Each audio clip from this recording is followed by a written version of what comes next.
Next हमारा chapter 4, return communication. Return communication क्या होती है और कहाँ यूज होती है, इसके क्या एडवांटेज हैं, क्या डिसएडवांटेज हैं, वो सब हम वन बाय वन डिस्कस करेंगे। So return communication, in return communication the sender's mode of communication will be return words, यानी इसमें जो हमारा मोड ऑफ कम्युनिकेशन होता है वो रिटर्न वर्ड्स होते हैं।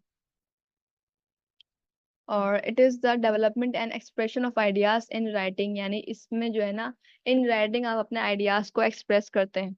It can involve working with many different writing technologies and mixing text, data and images. इसमें इन्वॉल्व होता है different writing different writing technologies के साथ काम करना, मिक्सिंग मिक्सिंग टेक्स्ट के साथ काम करना, डेटा और इमेजेस के साथ काम करना।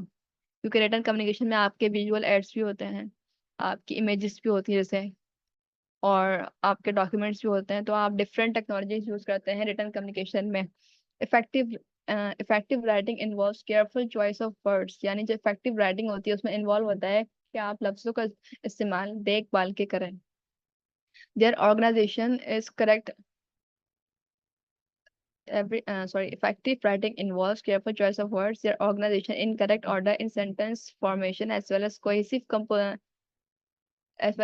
composition of sentence, यानी जो उनकी वर्ड्स की जो ऑर्गेनाइजेशन होती है, वर्ड्स को जो ऑर्गेनाइज करते हैं वो करेक्ट ऑर्डर में करते हैं रिटर्न कम्युनिकेशन में। क्योंकि हम जब ओरल कम्युनिकेशन करते हैं उसमें हम सोचते नहीं है बोलते हुए कि हम क्या बोल रहे हैं, बोलने के बाद सोचते हैं कि यार हमने क्या बोल दिया।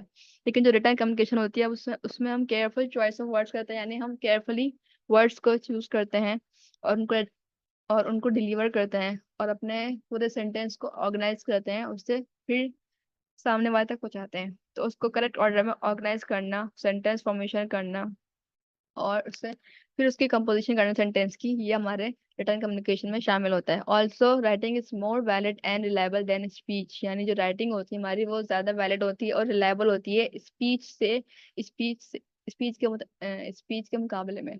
But while speech is spontaneous, writing cause delay and takes time as feedback is not immediate.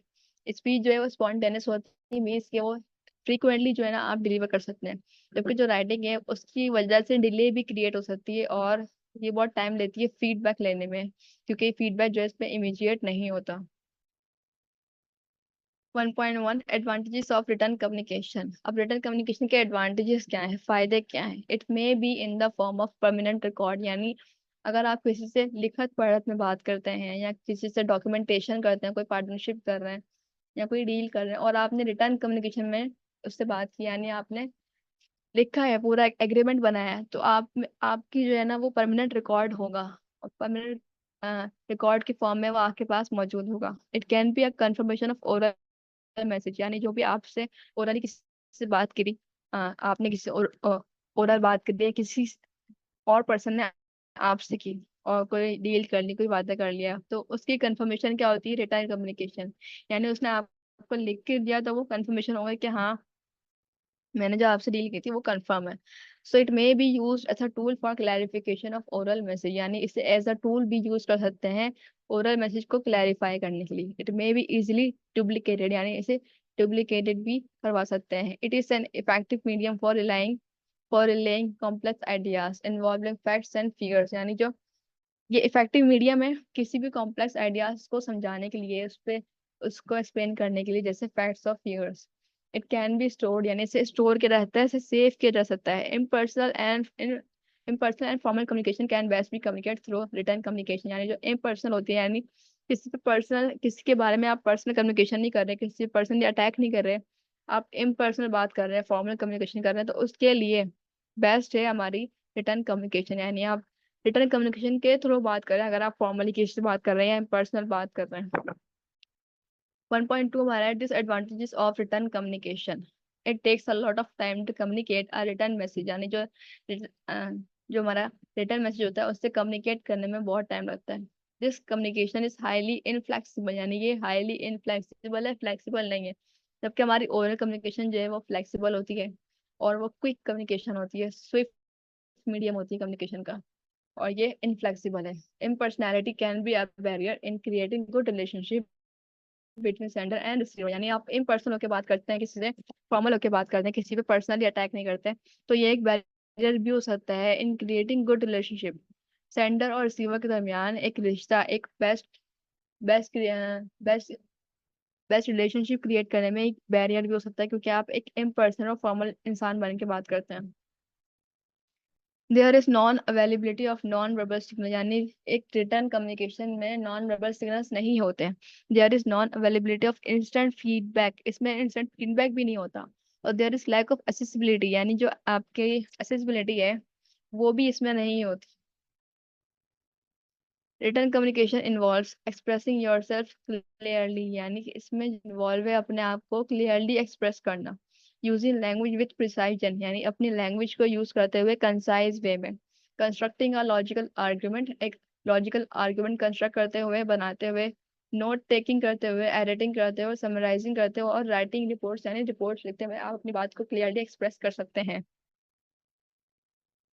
Next हमारा है topic number 2, purpose of writing. Purpose of writing क्या है? पर्पस और ऑब्जेक्टिव में be categorise into two basic category, यानी जो हमारे लिखने का मकसद है उसमें उसकी भी उसकी भी दो कैटेगरीज हो सकती हैं, यानी पहली जनरल और सेकेंडरी पर्पस, दूसरी स्पेसिफिक और प्राइमरी पर्पस। तो इसको वन बाय वन हम डिस्कस करते हैं। हमारी पहली जो कैटेगरी है वो है जनरल पर्पस, यानी सेकेंड और subsidiary purpose. So they are also called subsidiary or secondary purpose because they help to achieve specific and primary purpose, क्योंकि ये स्पेसिफिक और प्राइमरी पर्पस को अचीव करने में हेल्प करता है, जो हमारा जनरल पर्पस होता है। General general purpose of communication में be to inform, to convince, to request, to state an action, to persuade. Means जो हमारे जनरल पर्पस होते हैं कोई भी चीज लिखने के, या डॉक्यूमेंटेशन करने के, या कोई रिपोर्ट लिखने के, कोई मेमो लिखने के, कोई लेटर लिखने के, वो ये पर्पस होता है कि हम किसी को इन्फॉर्म करना चाहते हैं, या कन्वेंस करना चाहते हैं, या उससे रिक्वेस्ट करना चाहते हैं, या उससे उससे जो है ना अपनी कंपनी की हालत, टू स्टेट एन एक्शन, यानी उससे कंपनी की या अपनी सेल्स की, अपने प्रॉफिट की हालत बताना चाहते हैं, यानी जो करंट सिचुएशन है वो बताना चाहते हैं। या टू परसुएड, उससे कन्विंस करना चाहते हैं, उससे परसुएड करना चाहते हैं कि वो हमारा डिजायर्ड बिहेवियर, हमारा डिजायर्ड एक्शन ले। तो ये हमारा जनरल पर्पस होता है, और यही हमारा जो है ना वो हेल्प करता है हमारे स्पेसिफिक और प्राइमरी पर्पस को अचीव करने में। क्योंकि अगर हमारे लिखने का कोई जनरल पर्पस नहीं होगा तो स्पेसिफिक पर्पस कैसे हो सकता है? तो पहले जो है ना वो जनरल पर्पस होता है, देन स्पेसिफिक पर्पस आता है। तो आप पढ़ते हैं 2.2, स्पेसिफिक पर्पस और primary purpose, they are the primary objective of any communication, यानी जो ये पर्पस होते हैं स्पेसिफिक वाले, ये प्राइमरी ऑब्जेक्टिव होते हैं, एक मेन मकसद होता है इस रिटर्न कम्युनिकेशन का। Specific purpose of communication may be uh, to collect donations from philanthropists, or to increase sales, to collect money, to inquire about a person or product, to request for credit, to send a claim, or to place an order, etc. Means जो हमारे primary purpose होते हैं वो क्या होते हैं? किसी से डोनेशन कलेक्ट करना, या अपनी सेल्स को इंक्रीज करना, या किसी पर्सन से उसके प्रोडक्ट या सर्विस के बारे में इंक्वायर करना, या किसी इंसान के बारे में इंक्वायर करना, और टू रिक्वेस्ट फॉर क्रेडिट, यानी क्रेडिट के लिए रिक्वेस्ट करना, लोन लेने के लिए जो है ना रिक्वेस्ट करना, या क्लेम के लिए टू सेंड अ क्लेम, यानी क्लेम सेंड करना, और ऑर्डर प्लेस करना। ये सारे हमारे क्या है? प्राइमरी पर्पस हैं। तो प्राइमरी पर्पस अचीव करने के लिए पहले हमें अपने जनरल पर्पस को अचीव करना पड़ेगा, यानी अगर हम किसी को इन्फॉर्म नहीं करेंगे, या किसी को कन्विंस नहीं करेंगे, या रिक्वेस्ट नहीं करेंगे, या अपने बिजनेस की जो जो सिचुएशन है, जो स्टेट है वो नहीं बताएंगे, या परसुएड नहीं करेंगे, तो हम अपने प्राइमरी पर्पस को कैसे अचीव कर पाएंगे? ओके, सो ये था हमारा जनरल और primary purpose of written communication. Okay, so topic number 3 हमारा clarity in writing.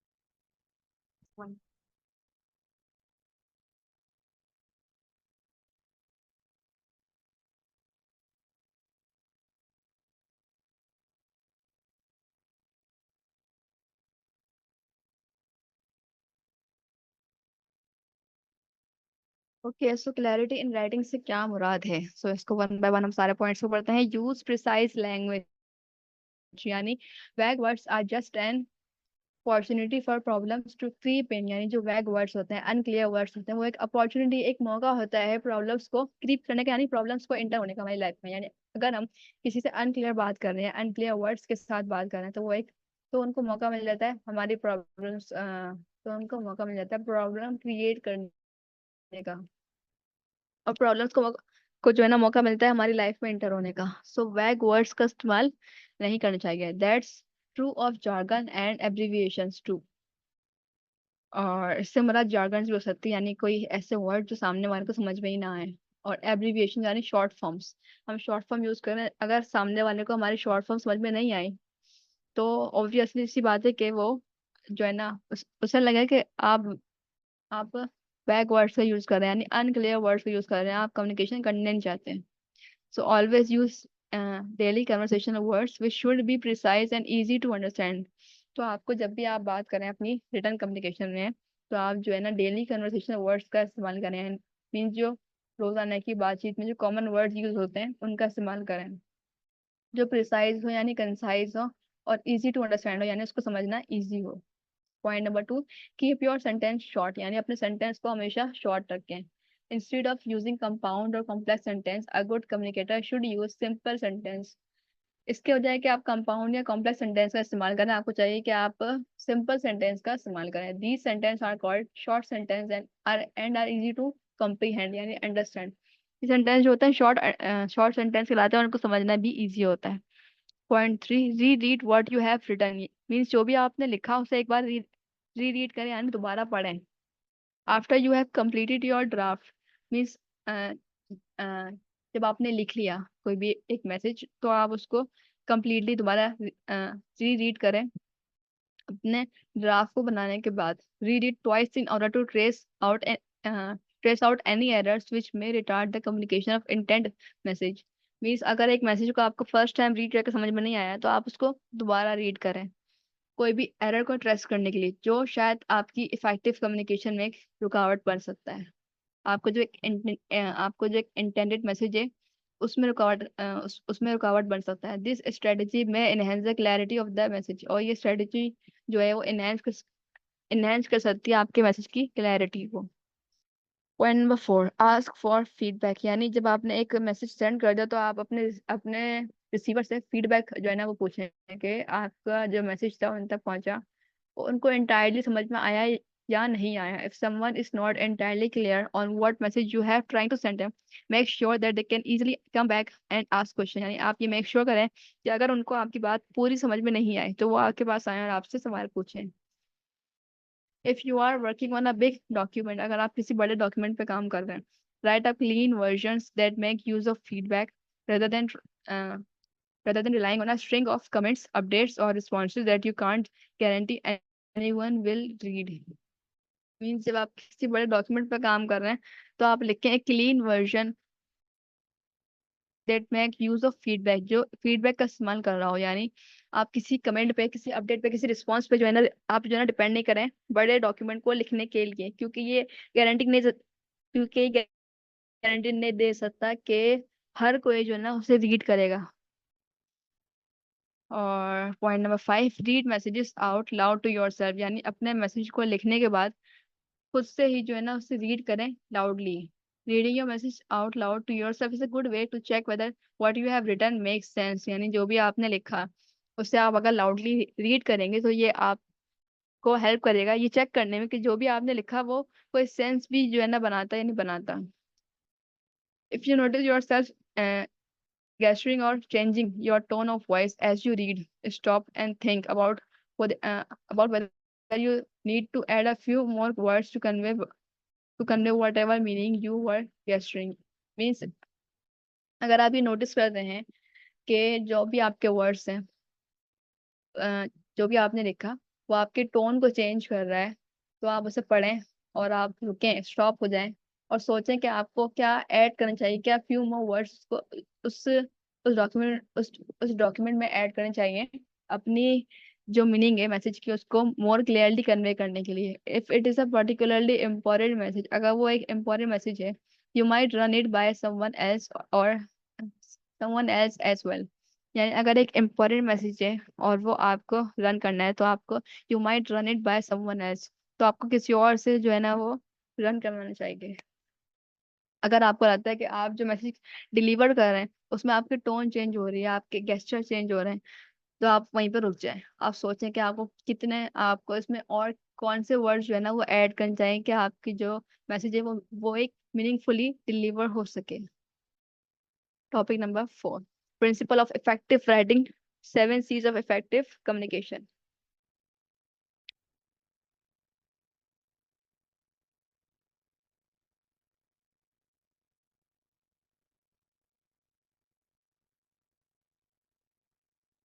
Okay, so हमारा पहला सी है कंप्लीटनेस। कंप्लीटनेस मीन्स कि आप जब किसी को मैसेज जो सेंड करते हैं रिटर्न कम्युनिकेशन में, तो आप ये मेक श्योर करें कि आपके मैसेज में जो ऑल आपके मैसेज में जो जो भी नेसेसरी डिटेल्स हैं वो सब शामिल हैं। ensure that your message contains all the necessary information for the recipient to understand the context and take appropriate action। यानी जो भी आपने मैसेज सेंड किया है अपने रिसीवर को, मेक श्योर करें कि उसमें सारी नेसेसरी इंफॉर्मेशन है रिसीवर के लिए, उस मैसेज को अंडरस्टैंड करने के लिए, उसके कॉन्टेक्स्ट को अंडरस्टैंड करने के लिए, और एक एक्शन अप्रोप्रिएट एक्शन लेने के लिए। For example in email requesting project feedback, यानी कोई ईमेल आपने सेंड करी है रिक्वेस्ट करने के लिए एक प्रोजेक्ट फीडबैक के लिए, मीन्स आपने आपने एक प्रोजेक्ट बनाया, उसकी फीडबैक के लिए आपने ईमेल करी। Include details such as a project objectives, specific areas for feedback and the deadlines for response। सब चीजें आपने ईमेल्स में बता दी कि इसकी जो है ना डेडलाइन क्या है। आपने एक एक प्रोजेक्ट बनाना है और उसकी डेडलाइन ये है, उसके जो जो एरियाज फॉर फीडबैक हैं वो ये हैं, और जो आपके ऑब्जेक्टिव हैं, आपका जो मकसद है वो क्या है, सब आपने ईमेल में डिफाइन कर दिया। तो ये एक कंप्लीट ईमेल है किसी के लिए भी कि वो इस उस ईमेल को पढ़े और उस पे आपको एक फीडबैक दे।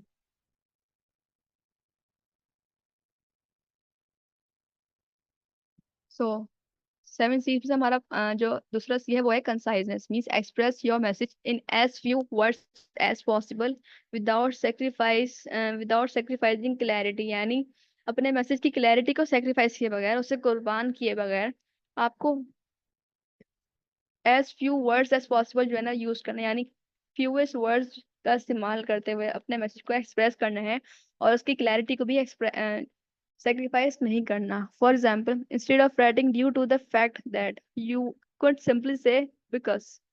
मीन्स ये कि आप एक पूरा सेंटेंस यूज करें due to the fact that, इसमें 5 वर्ड्स आ गए टोटल, आप सिंपली एक वर्ड भी यूज कर सकते हैं, यानी बिकॉज। क्योंकि अगर आप इतना बड़ा सेंटेंस लिखेंगे ड्यू टू द फैक्ट यानी इस फैक्ट की वजह से, तो ये बहुत लंबा सेंटेंस हो जाएगा। तो आप सिंपली एक वर्ड यूज करें बिकॉज। तो ये कंसाइजनेस है, यानी आपको फ्यूएस्ट वर्ड्स में अपने मैसेज को एक्सप्रेस करना है और क्लैरिटी को भी सेक्रीफाइस नहीं करना। तो हमारा तीसरा सी आता है कंसिडरेशन, यानी think about the needs, interest and perspective of your audience when crafting your message. यानी जो आपका रिसीवर है, आपके ऑडियंस है, उनके नीड्स, उनके इंटरेस्ट, उनके पर्सपेक्टिव के बारे में सोचें, उसको भी मद्देनजर रखें, और उसको भी अपने अपने मैसेज में कंसीडर करें। For example when delivering feedback to our colleagues, consider their feelings and focus on constructive criticism rather than constructive criticism rather than harsh judgment। ये जब आप अपने कोलिग्स के बारे में फीडबैक दे रहे हैं, तो उसमें उनकी फीलिंग्स को भी आप कंसीडर करें और फोकस करें कि आप एक क्रिटिसिज्म करें लेकिन कंस्ट्रक्टिव करें, उसमें किसी की फीलिंग्स जो है वो हर्ट ना हो, हार्श हार्श जजमेंट ना करें। सो हमारा फोर्थ सी आता है कॉन्क्रीटनेस, यानी use specific tangible language to convey your message clearly. अपने अपने मैसेज को क्लियरली कन्वे करने के लिए स्पेसिफिक और टेंजिबल लैंग्वेज का इस्तेमाल करें। For example instead of saying sales increase significantly, provide specific numbers like sales increase by 25%। यानी आपने एक रिपोर्ट बनाई, सेल्स रिपोर्ट ऑफ जून 2024, तो आपने जून की सेल्स रिपोर्ट बनाई अपने बॉस को देने के लिए, और उसमें आपने लिख दिया सेल्स इंक्रीज सिग्निफिकेंटली। तो इसमें आपने कोई कॉन्क्रीट वर्ड यूज नहीं करा, कोई स्पेसिफिक वर्ड यूज नहीं करा, तो वो कैसे से समझेगा कि आपके जून में कितनी सेल्स इंक्रीज हुई है। तो आप उसे एक स्पेसिफिक नंबर भी जो है ना उसमें मेंशन करें, यानी सेल्स इंक्रीज बाय 25%, यानी 25% सेल्स जो है आपकी इंक्रीज हुई है आपकी कंपनी जून के मंथ में। तो ये हमारी कॉन्क्रीटनेस, यानी आप स्पेसिफिक और टेंजिबल लैंग्वेज यूज करें, ना कि ऐसे वर्ड यूज करें कि सिग्निफिकेंटली, क्विकली, ईयरली, मंथली, जो भी मतलब इस तरह के वर्ड है, सिग्निफिकेंटली, क्विकली और स्लोली, इस तरह के वर्ड यूज ना करें। आप एक स्पेसिफिक नंबर, एक स्पेसिफिक वर्ड यूज करें जो अंडर जो आपके रिसीवर के लिए आसान हो, आपके मैसेज को अंडरस्टैंड करना, समझना।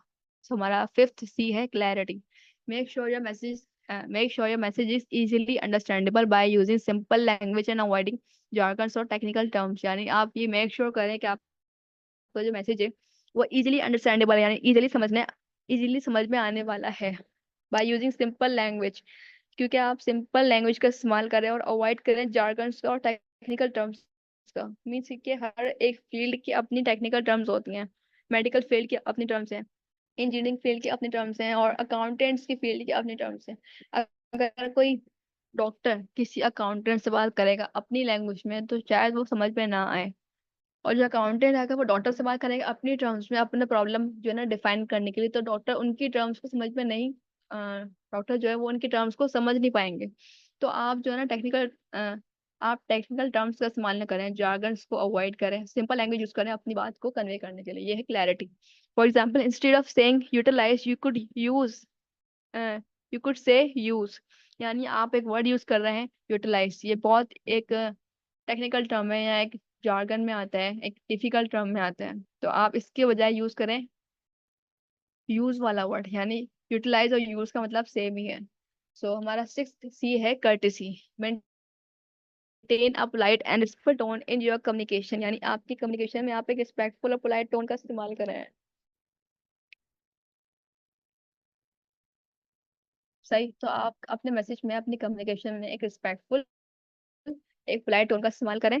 Even when addressing difficult topics और डिसएग्रीमेंट, अगर आप किसी डिफिकल्ट टॉपिक या डिसएग्रीमेंट को भी एड्रेस कर रहे हैं तब भी आप जो है ना पोलाइट रह के बात करें। For example, begin an email with their name and end with thank you for your attention to this matter. यानी अगर आपके पास एक कंप्लेन लेटर आया है, आपकी कंपनी के पास कंप्लेन लेटर आया है, और आप उसका जो है ना रिप्लाई दे रहे हैं, उसके एडजस्टमेंट दे रहे हैं, यानी एडजस्टमेंट लेटर लिख रहे हैं, तो आप उनके नाम से स्टार्ट करें, यानी डियर मिस्टर हारिस, या डियर मिस्टर अहमद, या डियर मिस फिजा। आप उनका नाम लें, डियर के बाद उनका नाम मेंशन करें, और एंड करें एक लास्ट सेंटेंस पे जो आपका कॉम्प्लीमेंट्री क्लोज होता है, आपकी कर्टसी क्लोजिंग होती है, यानी thank you for your attention to this matter, यानी आपका शुक्रिया इस मैटर पे अटेंशन देने के लिए, इस पे तवज्जो देने के लिए। तो ये आपकी कर्टसी है जो आप अपने मैसेज में दिखा रहे हैं। तो आपका जो लास्ट सी है, सेवेंथ सी, वो है करेक्टनेस। यानी ensure that your message is grammatically correct, यानी जो आपका मैसेज है, इंश्योर करें कि आपका मैसेज जो है वो करेक्ट है और फ्री है हर तरह के स्पेलिंग एरर से, और and adhere to proper punctuation and sentence, और उसमें जो है प्रॉपर पंक्चुएशन आपने यूज करी है। For example, your should be used to indicate possession while your is a contraction of you are। यानी जो हमारा ये वर्ड है, ये वर्ड जो है हमारा योर वाला, ये एक वर्ड है इंडिकेट करने के लिए पोजेशन, यानी ये बुक्स आपकी है, योर बुक्स।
ओके, सो हम थे लास्ट हमारे सी पे correctness.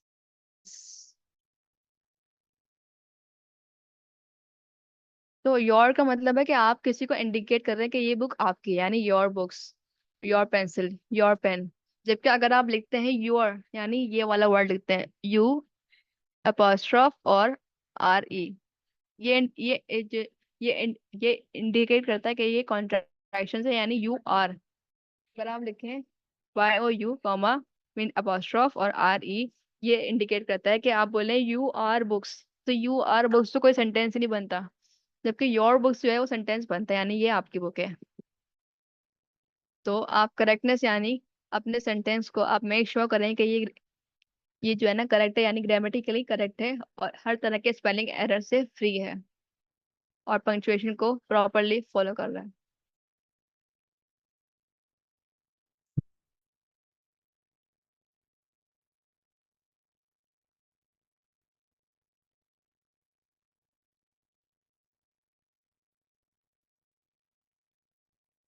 Okay, so by incorporating these principles into your communication, you can enhance clarity, effectiveness, and rapport with your audience। यानी इन सारे प्रिंसिपल को अपने कम्युनिकेशन में इनकॉर्पोरेट करने से, यानी यूज करने से आप इनहेंस कर सकते हैं अपनी कम्युनिकेशन में क्लैरिटी को, इफेक्टिवनेस को और अपनी रैपो को विद योर ऑडियंस।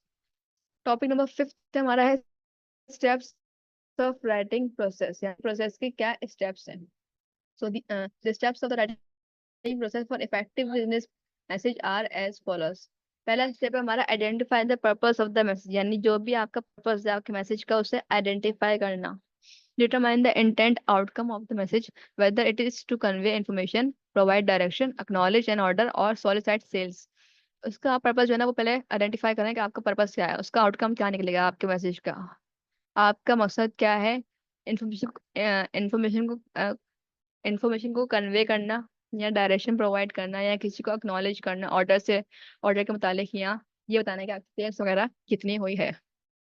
नेक्स्ट हमारा ऑब्जेक्टिव पर्पस है एनालाइज द ऑडियंस, यानी जब आप कोई भी रिटर्न कम्युनिकेशन करते हैं, कोई लेटर लिखते हैं, कोई रिपोर्ट लिखते हैं या मेमो लिखते हैं, अपने ऑडियंस को पहले आप एनालाइज करें। ऑब्जेक्टिव डिफाइन करने के बाद अपने ऑडियंस को एनालाइज करें। Carefully consider the characteristics of the audience, such as education level, cultural background, attitude, and age, to tailor the message effectively and avoid misinterpretation। यानी अपने ऑडियंस का एजुकेशनल लेवल, उनका कल्चरल बैकग्राउंड, उनका attitude, उनकी as को मद्देनजर रखते हुए आप उनके लिए मैसेज को टेलर करें, उनके लिए मैसेज को तैयार करें, ताकि किसी भी तरह की मिस इंटरप्रिटेशन ना हो। ऑब्जेक्टिव नंबर 3 हमारा select the sorry step number 3 हमारा है select the idea.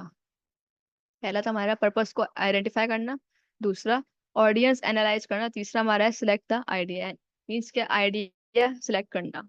Choose the main points and central ideas to be conveyed based on the message type, situation and cultural context of the audience। Means कि आप main point को choose करें, central idea को choose करें कि आपको जो convey करना है वो किस टाइप के मैसेज पे बेस करता है, सिचुएशन क्या होगी, आपका कल्चरल कॉन्टेक्स्ट क्या होगा ऑडियंस का, और प्रियोरिटाइज करें अपने मेन पॉइंट्स को according to the receiver perspective. Means अपने रिसीवर के पर्सपेक्टिव के अकॉर्डिंग अपने मेन पॉइंट को आप प्रियोरिटाइज करें। फोर्थ स्टेप हमारा है कलेक्ट द डेटा, यानी डेटा को कलेक्ट करें। Gather specific facts, figures and evidence to support the selected ideas, यानी सिलेक्टेड आइडियाज को सपोर्ट करने के लिए एविडेंस, फैक्ट्स और फिगर्स को गैदर करें, जमा करें। दिस में इन्वॉल्व इंक्लूडिंग ब्रोशर्स, टेबल्स और samples to enhance the credibility of the message, यानी मैसेज की जो हमारी मैसेज की क्रेडिबिलिटी है उसको एनहेंस करने के लिए इसमें इन्वॉल्व हो सकता है ब्रोशर्स या टेबल्स या फ्लायर्स या सैंपल्स वगैरह, मैसेज की क्रेडिबिलिटी को एनहेंस करने। ये है हमारा collect the data. Fifth step हमारा ऑर्गेनाइज द मैसेज, यानी मैसेज को ऑर्गेनाइज करें। Arrange the main ideas in a logical and coherent order of importance before drafting the message, यानी मैसेज को ड्राफ्ट करने से पहले अपना जो मैसेज है आप उसको ऑर्डरली जो है ना ऑर्गेनाइज करें उसकी, और उसको एक लॉजिकल और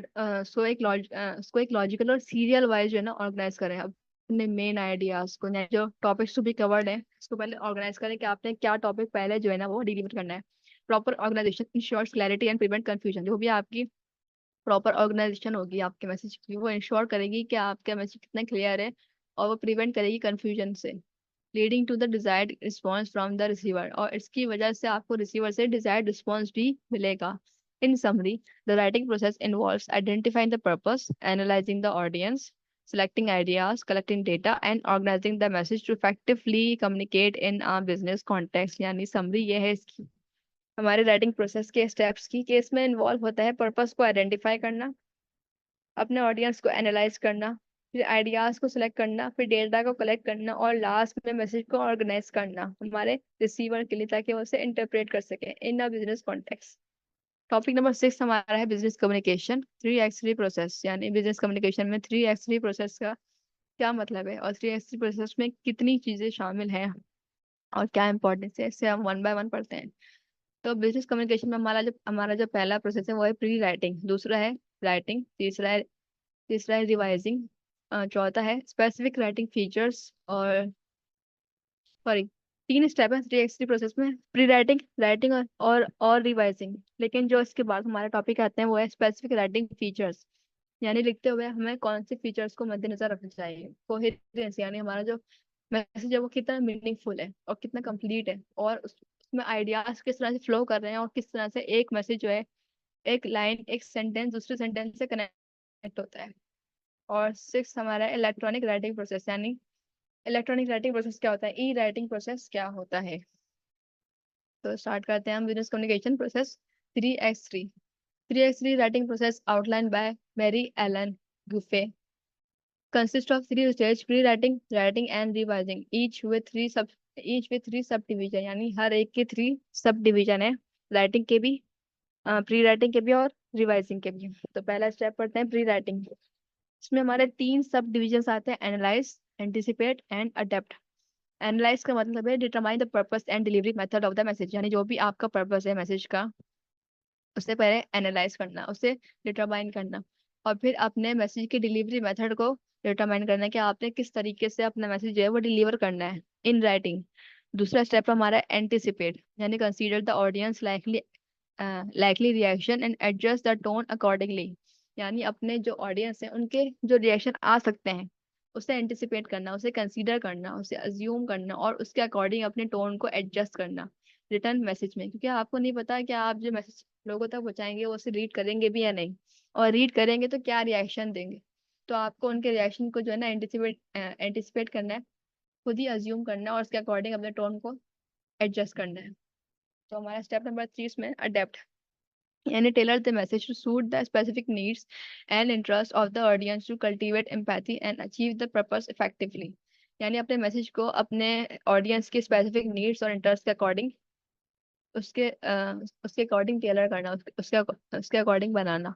टू कल्टीवेट एम्पैथी, ताकि जो आपकी ऑडियंस है उनमें एम्पैथी क्रिएट हो सके, वो आपके मैसेज को रीड करें और अचीव हो सके आपका पर्पस इफेक्टिवली।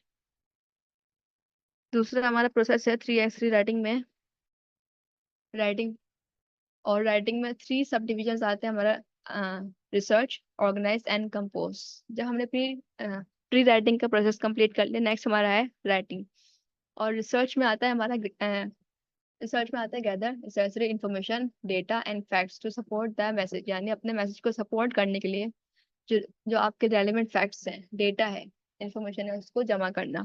नेक्स्ट नेक्स्ट हमारा ऑर्गेनाइज, यानी use diagrams and outlines to group similar ideas and focus the message. यानी अपने मैसेज को पे फोकस करने के लिए उससे मुतालिक जो आइडियाज हैं, सिमिलर आइडियाज हैं, उनको ग्रुप करना, उनको एक जगह करना, उनको उनको कैटेगराइज करना, और आउटलाइंस करना, और डायग्राम्स का इस्तेमाल करना। Organize information into 3 to 5 main categories और हेडिंग्स। यानी अपने इंफॉर्मेशन को 3 से 5 मेन हेडिंग्स में ऑर्गेनाइज करना।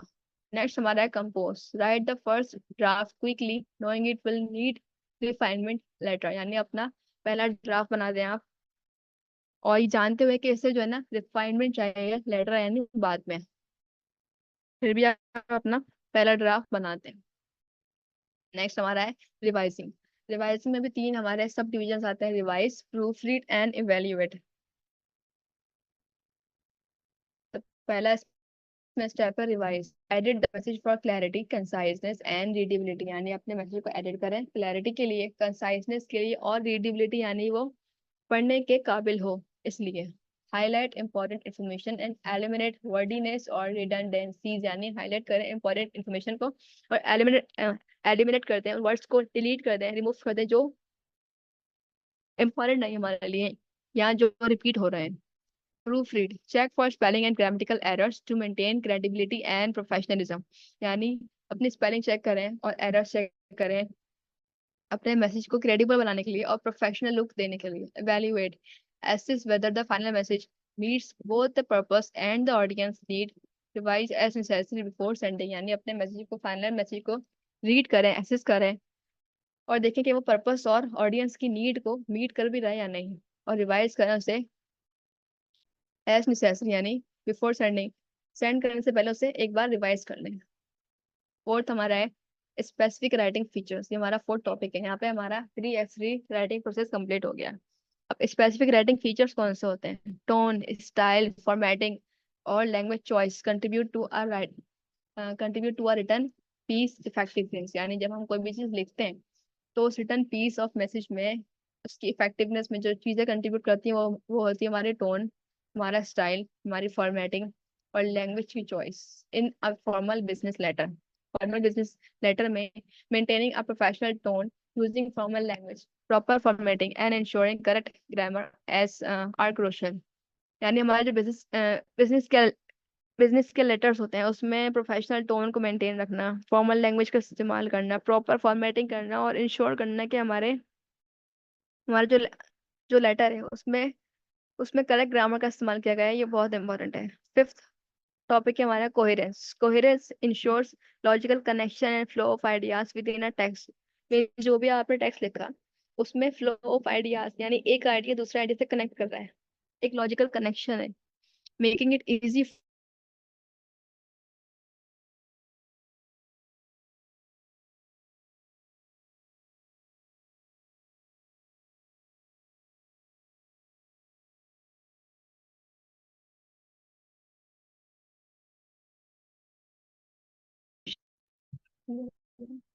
ओके, तो ये अचीव है, यानी इसमें जो कोहेरेंस है आपकी रिटर्न कम्युनिकेशन में जो कोहेरेंस है वो अचीव होती है थ्रू स्ट्रक्चर्ड ऑर्गेनाइजेशन, मींस जो आपका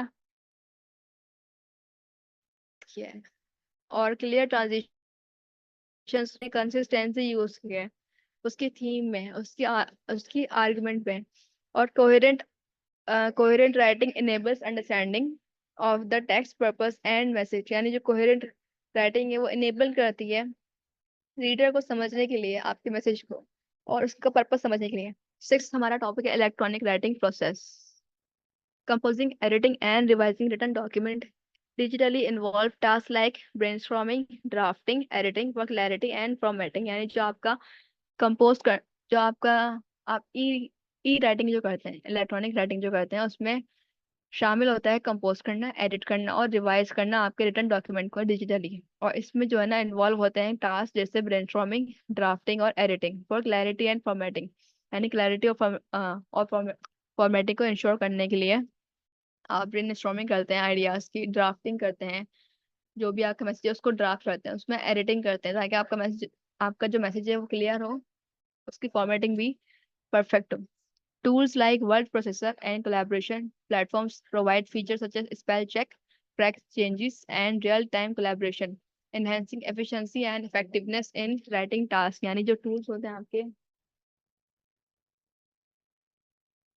जैसे वर्ड प्रोसेसर है और माइक्रोसॉफ्ट हमारा 365 है, इसमें के जो टूल्स होते हैं ये कोलैबोरेशन प्लेटफॉर्म्स होते हैं जो प्रोवाइड करते हैं ऐसे फीचर्स जैसे स्पेल चेक और ट्रैक चेंजेस और रियल टाइम कोलैबोरेशन, और ये एनहेंस करते हैं आपकी एफिशिएंसी और इफेक्टिवनेस को राइटिंग टास्क में। By following these steps writers can effectively draft negative messages और any other business communication with clarity, coherence and professionalism, यानी इन स्टेप्स को फॉलो करते हुए जो राइटर है वो इफेक्टिवली जो है अपने मैसेज को, इवन नेगेटिव मैसेज को भी ड्राफ्ट कर सकता है और एनी अदर बिजनेस कम्युनिकेशन को भी ड्राफ्ट कर सकता है with clarity, coherence and professionalism. तो यहाँ पे हमारा चैप्टर 4 हो गया complete. So I hope it's clear. एक बार आप जो है ना कमेंट में बता दें कि आपको कितना क्लियर हुआ चैप्टर नंबर 4। सो अभी हो रहा है 9:19। हम इससे थोड़ी देर में जो है ना मीटिंग को एंड करते हैं। आप एक बार ये मैसेज कर दें कमेंट में कि ये आपको आज का लेक्चर कितना क्लियर हुआ, और बिल्कुल एब्सोल्यूट नंबर्स में आप बता दें। ओके, मीन्स ये कि आपको 100% क्लियर हुआ, राइट? क्योंकि ये चैप्टर जो है ये काफ़ी इजी था और इसे समझना भी काफ़ी इजी है। इतना कोई डिफिकल्ट सब्जेक्ट नहीं है और ना ही ये चैप्टर डिफिकल्ट है।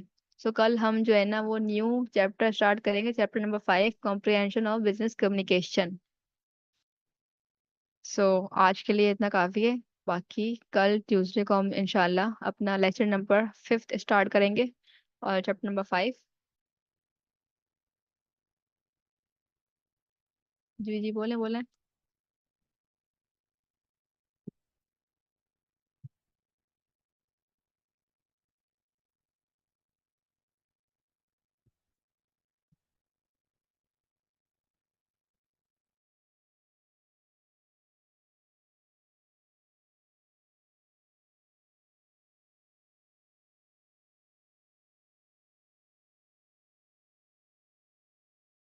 जी, मैंने फ्लैश कार्ड जो है ना वो बीसीआर के ग्रुप में शेयर किया है।